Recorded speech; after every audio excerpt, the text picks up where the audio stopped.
Həkim, bu kişilər necə eləsin ki, ümumiyyətlə infeksiya yoluxmasınlar? Səncə necə eləmək lazımdır? Əlbəttə ki, tək yoluxmama yolu, ən qarantili yol tək partnyorluqdur.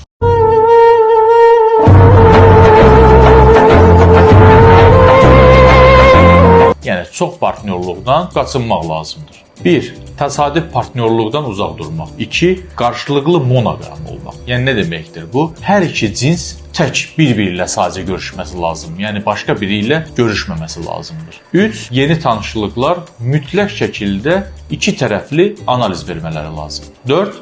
Prezervativdən düzgün istifadə etmək lazımdır. 5. Hepatit B və HPV peyvəndini əvvəlcədən vurdurmaq lazımdır. Həkim, bəs necə olur ki, baxıram xanım təmizdir. Onda necə?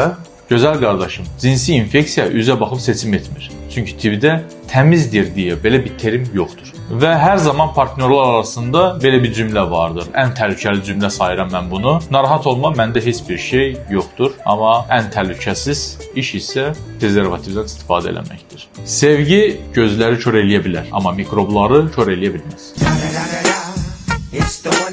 Cinsi infeksiyalar pasporta, diploma və yaraşığa baxmır. Mütləq və mütləq qorunun.